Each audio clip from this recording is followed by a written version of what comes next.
Hi there. I thought for a change I'd talk about something else on my blog. Another thing that's close to my heart, aside from the TTC, trying to conceive, is special needs. As I've mentioned, if anyone subscribes, I've mentioned I have three sons. My eldest is fast approaching 17. God, I feel old. And was diagnosed with autism at the age of 9. And dyspraxia at the age of 6, and then at the age of almost 14 was also diagnosed with OCD, obsessive compulsive disorder. I wanted to talk a little bit about how difficult the battle has been to get his needs met. We're talking right from birth, a bit of an outline. I don't want to go on too long because I tried recording one of these earlier and the sound didn't work, and I talked for nearly an hour. I'm sure no one wants to listen to me for nearly an hour, so I'll do them separate ones. For this one, I'll talk about mind you, I could go on for an hour about the fight for special needs support in school. But I'll start off with background. He was born pretty much term. I think I was 19, and he was a little surprise, shall we say. I'd only been with my now husband about a year when I fell pregnant. I'd been on the pill, fell pregnant. Not that that's anything to do with the special needs side of it, but just a bit of background. He was born, like I say, as far as we know, full term. He was very small. He was £5.14, and was very long for back when they used to measure the babies, because I'm that old, ladies. But he was very, very skinny, even though he was born at term. Had a large head, believe me. He was stuck during the birth. He was stuck crowning, so where the head was stuck for a good long time, which I still feel they shouldn't have left me like that. It should have gone to cesarean. I think, sort of in my experience now since then. At the time they used the Ventouse suction, which I've been told since part of the difficulties he's had. It could relate to the difficulties he's had. From the birth then. From birth they noticed he was floppy. He didn't make any effort to sort of move his head. But when it's your first, you don't know. You think babies are babies. How can they be strong enough to move their head around? So I really didn't think much of it. The fact that I was fully aware that he was very small. It felt like you're holding glass when you were holding him, because he just was so tiny. There was nothing of him. Skinny chicken legs. I used to still call him that now. He's still, he's a big tall lump now. He's 6 foot and he's still skinny chicken legs. So right from birth, it was paediatricians. They worried about his head. His head started growing very quickly, and considering it was already large, the worry was that he had fluid on the brain. This was ruled out with 2 ultrasounds through the fontanelle soft spot on the head. One at, I think he was a matter of weeks old, and the other one at 9 months, just before it starts to close. Both of those were negative for fluid, which just basically then meant paediatricians didn't know what was wrong, so didn't really look into much else, unfortunately. He didn't sit up unaided at all, not even sort of the floppy, baby stage, until he was over a year old. So, like I say, he was still under paediatricians all this time. He started seeing a physiotherapist just after his first birthday, when they thought, actually, the fact that he can't sit up, and he couldn't crawl. If you laid him on his front, he would literally lay there like a doll, talking head on the floor. He couldn't turn his head, couldn't lift it, nothing. Really frightening. In fact, if he hadn't been my first child, I think I'd have been up there kicking, screaming, making a fuss much, much sooner. When it's your first, you don't know. And my husband tells me off for feeling like this. He says, that wasn't my job. I was a mum. I was doing everything I knew and could do. As a mum, they were the ones that knew that this wasn't normal, this wasn't right. It was their job, and they didn't do it well enough. He had various blood tests. To this day, was never told what he was testing for. We think it was still to do with this fluid on the brain, possible cerebral palsy. We think they're concerned with at one point. He'd had the 2 scans. Gone past that. He, like I say, started to sit up. They used to tell me, the advice probably changed, like it does every couple of years. They used to tell me to put him in a baby walker. Now all we hear is baby walkers are bad, they're evil, life-threatening things, but back then I was being told to put him in one to try and encourage him to use his legs, because he didn't use them either. And in fact, because he couldn't sit up while they were telling me to put him in baby walker, I had to tuck towels around him to try and help him not sit completely like this, because he couldn't sit in a high chair either until he was over a year old, because he just couldn't sit and support himself enough. So he was fed sitting in the buggy or sitting on our laps. He started seeing a physiotherapist just after his first birthday. Now, she wasn't brilliant. Since then, over the years, I've met some of them, and there are some amazing ones out there, and occupational therapists. But this first one, not so much. She would tell us things like, the tucking the towel around him thing. I don't quite know what that was meant to do other than support him. Didn't make him magically able to sit up and able to support his weight or anything. Didn't do any of that. But she used to tell me to lay him on his front, which was devastating, because he would lay there facing the floor, screaming. He couldn't even turn his head away. With that, she used to tell me to put him in that position, then tuck a towel under his belly, like a rolled up towel, and lift him like a pulley. Lift his belly up off the floor. He would just hang there. He literally would just hang there off the towel. So at the end of that was, that wasn't happening. I wasn't doing that. I took him to Tumble Tots. Again, I think I'd read in the various mother and baby magazines that Tumble Tots, could help with mobility. Again, he was the only one there that wasn't walking. That was hard. And he was there. I did a year of that, taking him there, really thinking whether I thought him seeing other babies would make a difference. I don't know what my logic was, but I was desperate for it to work. And I mean, one of the more negative experiences there would have been, they used to do a big thing at the beginning. If it was at any of the kids' birthdays, they'd sit you all in a circle, you'd sing happy birthday, and the birthday child would get like a little certificate, their name and their age. And it came to my son's second birthday, and there were several of them. Some of them were younger, there were 1-year-olds there. So he had to stay in like the younger group because he wasn't walking. And they didn't write his age. I had 3 other mums next to me, all their ages written on their certificate, so I fronted the woman, because it's just me, about why. I could say I knew why. I did know why, but I wasn't having it. I wanted to make her explain herself. Was told she didn't do it because she thought I would be embarrassed. I did say in front of everyone, I was fed up. I said, no, I'm not embarrassed to have a 2-year-old child. It's fairly normal. He was 1 a year ago, so now he's 2. And she said, I thought you might be embarrassed because he's not walking. And she literally mouthed it like it was something awful.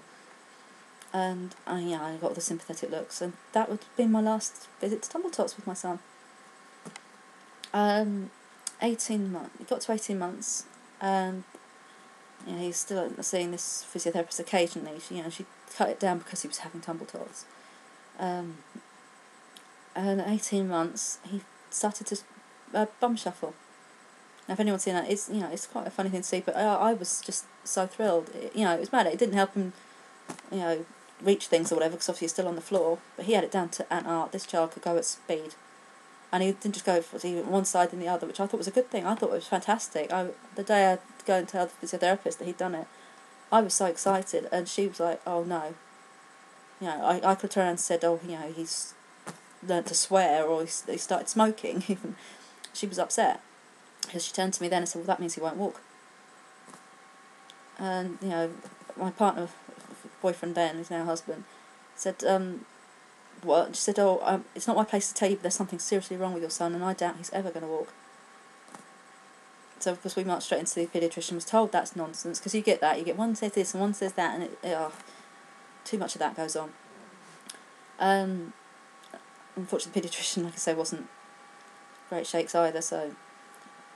But you don't know. When it's your first, you don't know what you're dealing with. That makes everything that much harder. So, like I say, he did bum shuffle. He's famous for it now. It's still talked about within the family. But no, he never did crawl. No, he never did. He's the only one out of my 3 that didn't crawl, but he's the only one that's diagnosed with autism. So whether that's connected. My other 2, both, one's diagnosed with dyspraxia as well, and the other one's query, possibly being assessed soon. So, that was the end of the world to them. We've moved areas, which meant, not only did we get away from that physiotherapist, we changed paediatrician. New physiotherapist, much more positive. Bum shuffling is a great thing. It's it gives him some independence. It's going to improve muscle tone. Everything I thought was a good thing. She saw. Now it's another year on that till he was able to weight bear on his legs. You know, like I say, weight bearing was a huge issue. They tried for ages. They tried everything. I'd gone to a young mum group and they used to try and make him walk like a blooming robot or a doll. You know, like I wasn't making him walk. You know, nothing works. The child will do it when they're ready. You can do things to improve their strength, whatever. You can't make a child walk.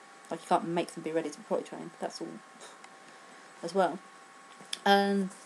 So he gets. I fell pregnant with my second son. So at this point, I'm carrying around a 2-year-old lump because he put weight on. Who didn't walk. He weight bared and walked within a couple of weeks of weight bearing at the age of just over 2.5 years of age.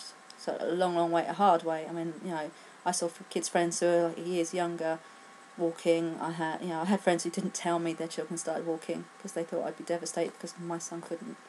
You know, I had all that. You know, that was hard. You know, I had him going to special needs nursery placement to try and help with the potty training. Once he started walking, you know, when I got to 3, they were like, why isn't he out of nappies? You know, give the boy a break. He's just started walking 6 months before. You know, how many babies do you do that with? So, you know, that didn't really help there. You know, I eventually got him out of the nappies. I mean, he was 3.5, over 3.5. He was out of them day and night. And some of my friends' kids who'd been out of them for days, for months and months and months, were still wet in the bed. So that's one thing he achieved over others. Yeah, so he had that. Play groups weren't keen to take him when he was still in nappies. So there was a bit of a lull there. He went to one that wasn't very nice. He was come up soaking wet where they insisted on taking the nappy off. But didn't know how to deal with the fact he didn't know when he'd wet himself. Yeah, he then went to school nursery, which is where they started to spot other problems. They picked up on things, particularly like he didn't socialise, and he couldn't. You know, he had very poor what they call fine motor skills, so using scissors, pens, pencils, painting, and he got to the stage where he avoided it. You know, we're talking, you know, when they used to go to nursery when they were near 4, so they were a bit older than they are now. He probably in the year and a bit that he was in nursery, he did 2 paintings. And as anyone else with kids knows, you end up with a house full of the things. I have my other 2, I've had millions, but he just didn't. And parents' evenings were a nightmare because the nursery teacher was showing me other people's work and then showing me my son's, show where he was not quite getting it. And then if I said something about him and a friend or him and any other child, I was told not to compare. Obviously a teacher's prerogative, not mine. He was seeing the special needs coordinator, the SENCO, and I wasn't told. This was 6 months. So I only found this out when he was going from nursery to the main school reception.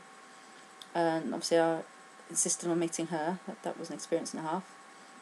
I was then basically told my son had no future without a statement. A statement, in case anyone doesn't know, is the legal document that lays out what your child's needs are, how the school are going to meet them, and usually, in theory, carries funding for the school to be able to meet those needs. Because the child is normally statemented when the school have proved that they cannot meet those needs within their own budget.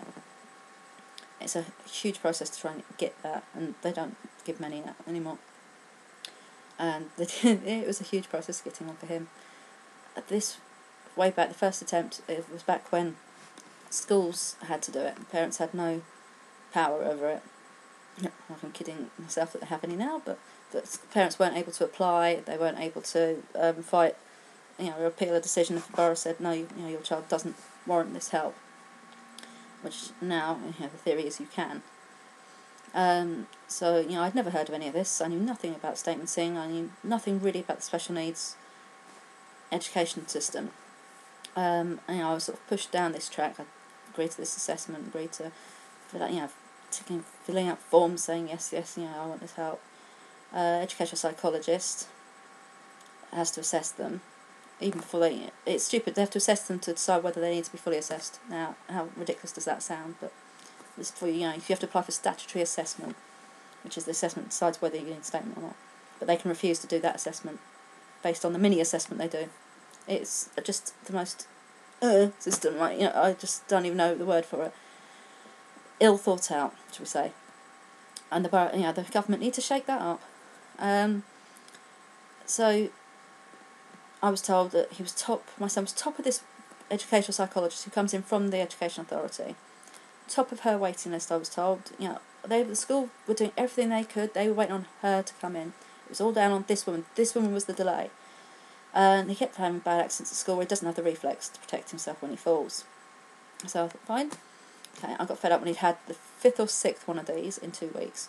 So, believing what the school were telling me, which what we were meant to be able to do, I looked up the number for the educational psychologist at the education department and phoned them up.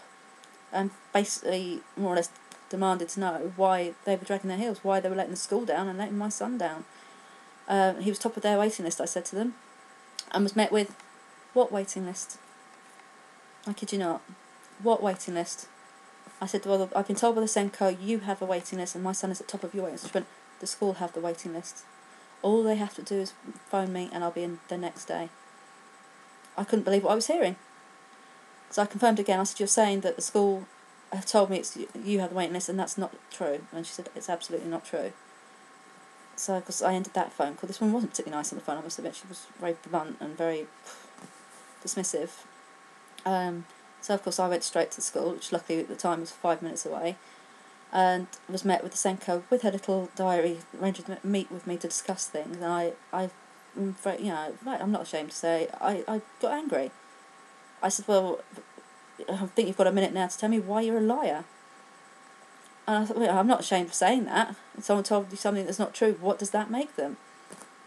And it's just what I said to her. She never forgave me. 3 years on, she was still talking about the fact that I'd called her a liar, and I still kept pointing out that I did that because she lied.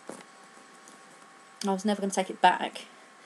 End result from that, she went straight back into her little office, made the phone call, and the next day, the educational psychologist came in to see my son. And again, you go through all these things. I thought, oh yes, that's the answer to all problems. That's going to, fix everything. No, did it hell.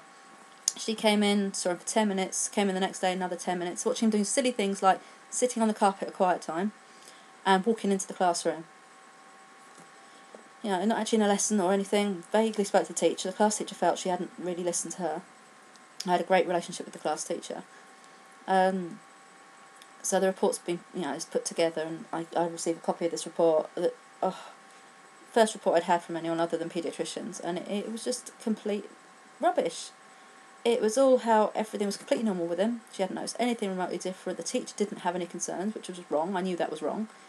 And I was pushing for a statement. I didn't even know what one was, really. And the school were most upset by that. That basically she was giving me credit for putting all this paperwork together when it was there. So they disputed it, and the report was revoked, and she wrote another one, which was, again, it was just bitter. It was, the mother says this and the mother says that, and the school are saying they're pushing for the statement, but I don't recommend it. So that blows out the water straight away. As soon as someone like that says it, you're not going to get it. And the school, for whatever reason, didn't know how to. They didn't appeal it. So he's refused even statutory assessment at that stage. He was 6 at this stage. 5 or 6. So didn't know what to do. The only thing they were able to do was get funding to employ a teaching assistant to follow him around the playground to make sure he didn't fall over. So he had 6 months of that. Didn't help him educationally remotely, but we had less accidents. So he went on. We then got involved with occupational therapy, who were brilliant. They came into school. They gave lots of suggestions. They wanted him to have a special cushion, a special writing slope, daily exercise. They wanted 15 minutes a day. They sent in various equipment. They asked school to get equipment. None of this was followed up. In fact, it went missing from his file years later. There was any recommendation. They even had the borough's own autism expert come in and make similar recommendations, and that went missing. So none of these were followed. He started developing more emotional problems at the age of 8 and 9. He was becoming depressed, which sounds incredible at that age, but he wanted to die. He was hitting his head off things. He'd slap himself, when he was annoyed with himself, which to this day he still does.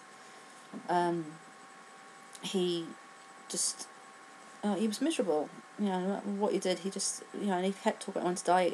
All the stuff was happening in Iraq at the time. He wanted to go to Iraq and throw himself in front of a bomb. It sounds like a silly thing to say, but your child is telling you that that's what they want to do. They're going to do that as soon as they're old enough and they're at your side. They're going to kill themselves. I eventually, I fought, got him referred to mental health. They unfortunately were not particularly interested because of his age. They saw him for a while, agreed, yes, he's autistic, this is probably because he's autistic. Tried art therapy for about 2 weeks. He didn't understand that because of the autism. The art therapy was draw a circle to represent your family. He didn't understand that. I was told that he would more than likely have another episode, even though they didn't really tell me what it was, in his teens, and sent off on our merry way. The paediatrician took a better approach and put him on medication, which sounds awful at the age of 9, but it helped. I had my boy back, for a while. There was no more of this. It's still really, times of anxiety, because he's always suffered from anxiety. He got, wanted to sort of harm himself a bit, but it wasn't the same. So he was on risperidone, which is a strong medication. It's an antipsychotic. He was on that, so we're talking from the age of 9. I then found out that parents now could apply for statutory assessment themselves, and decided, because he was now heading towards secondary school, and the primary school had been hell for him. He'd had 2 different head teachers, he'd had various Senkos who hadn't had a clue, and he had one in the last year there she'd been there years before, things might have been different, but she joined the last year and she totally agreed things weren't right. She's the one that told me things were missing from his file. And I decided, that's it, we're going to fight for a statement. I'm not, I knew I wouldn't be like the school, and if they said no, I would fight it as far as I had to. So we applied for statutory assessment, and of course got turned down flat, which I'm beginning to think boroughs do anyway. So if I think they rely on the majority of parents thinking that the schools and boroughs are doing the best thing for their kids, and think, they must know best. If they say no, they must be right. It's not true. Not for a second. If you still believe it, if you know in here that your child needs that help, you fight it. It's not nice, but no one else is going to do it for you. So, I've got turned down flat, and obviously I've then found out you have the right to appeal to, I believe it's called something else now, but back then it was called SENDIST, Special Educational Needs and Disability Tribunal, up in London. Long process. Not easy, I'm not going to lie to you, it's not easy. I might do one in more detail about that, but long and short of that is, we were successful. They agreed he needed a statutory assessment. In fact, they said if they could, there and then, they'd have forced for a statement, but they can't. They only have certain powers at certain stages, which needs to be changed. Mr. Cameron, please. And, they said yes, they had to be assessed. Now, the woman who represented the borough and me didn't get on, funnily enough. So while they agreed to the assessment, it was made very clear to me right from the beginning that we still weren't going to get the statement. But they said it off the record, but like I was going to be shocked. So by now he's in year 6, so the whole stress of SATs was a bad year for him. The panic of where the hell is he going to go for secondary school, which I know many people with special needs children are terrified of. I dreaded it for years. And the whole sort of choosing a school, if you can even call it that, was a joke. It was awful. I think he named 6 schools, if I remember. There were 2 that were worth considering in our area, and I based our choice only on the special needs departments of those schools. That was it. The one school I didn't name, which is one I'd been told by the school's own autism specialist and the educational psychologist that would not be suitable for him because it was single sex, was the only school place he was offered. So that was great. I then had to argue that one as well. Got seen as being an awkward mum for that, funnily enough. So that was obviously raised at the tribunal as well. And I ended up home educating him for the term from sort of the September to the November. While we were trying to sort out all the statements in business. I digress actually. So they refused the statutory assessment despite being they refused the statement after statutory assessment, and sent what they call a notice in lieu. They need to change the name of that for a start. It was, I'm not afraid to say, it was all lies. It was unbelievable. I did not believe that so-called professionals working for an education authority could do this, but they took all the medical reports I'd sent them, and ones they'd had from the school, and ones from their own educational psychologist, and they twisted what was written. They misquoted things completely, not just, taking this slightly out of context. They reworded quotes. And I had the proof. So it was a stupid waste of time of theirs, because I had all the medical reports. And I was able to go to Parent Partnership. And by the way, if you have one of those in your area, your education authority, use them. They're brilliant. They know everything. And I got them to go through it as well with me. And I showed them every single bit with a red pen where it was wrong, where it was factually wrong, or it had been twisted and misquoted. And I said, I know I have a legal case there, if nothing else. I'm already going back to tribunal. I've already put in a claim to tribunal that they're wrong. And they'd already accepted my claim and said that they would give you a hearing. They'd do it X amount of months in advance. And Parent Partnership took one look at it and said, yeah, they're completely wrong. They'll have to fold on this. Went back, obviously went through it with them. I said I wasn't willing to wait time for them to really do any sort of assessment. I told them I would tell tribunal there and then if they even tried that. They've had all the evidence. They've had all the time they legally are allowed, because there are limits. They needed to give a statement. There was nothing else we were going to accept other than a statement. Other than that, we were quite happy to go to tribunal because we already knew that we would win, because we'd already been told they wanted him to have a statement. So this proposed statement comes through all of a sudden. Suddenly I started going from not being worthy of one or not qualifying for one, did. But again, it was the most wishy-washy load of nonsense. It was, he might need help with this, and he might need help with that, and should he need help with this, maybe the school could do that. And it was literally worded all the way through, this official legal document like that. Now, I knew more about them by then. I know they have to be watertight. If you're ever having one, get yours checked by someone. If you get a proposed statement, don't just accept it. It has to be watertight. It has to say what the need is, how the school are going to meet that need, how often they're going to meet the need, and who. So if they need help with taking notes in class, who's going to help them do that? If it's a teaching assistant, how often, how many hours a week, or lessons a week, however it's broken down, is your child going to have that?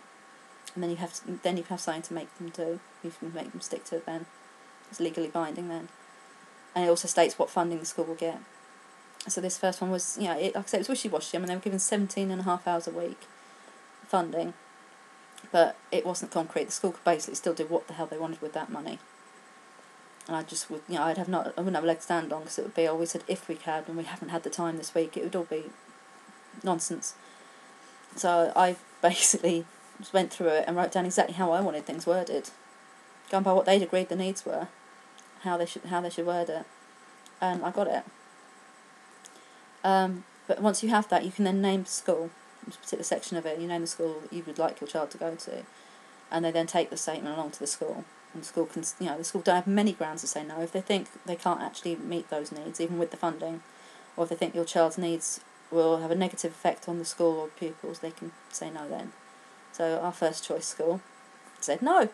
Would you believe, after getting to that stage, they said no, reading the statement, because the statement was too watertight, and they knew they'd have to use all that funding on my son, and they thought his needs were too great. Parent Partnership got back to them, said, look, you have to, when they told me, I said, they've not met me, they've not met my son, they've just read a piece of paper. And she spoke to them and said to them, you need to meet the mother, and you need to meet the boy. And they did. I mean, like, in their dues, they gave us a fair crack. They let us come in, and within 15 minutes, they'd offered him a place. And now, like I say, this was at the half term, like the November half term. So he started after that. I educated him at home for however many weeks that was, 2 months, I think. And I'm so glad I did. I would do it again if I had to. Because I managed to build him back up and repair as much as I could the damage that primary school had done. The 4 years of him making no progress that they had to admit to during the assessment process. I had to rebuild that into him. I had to make him believe in himself again, that he could cope with school. Not everyone in school was going to be horrible to him.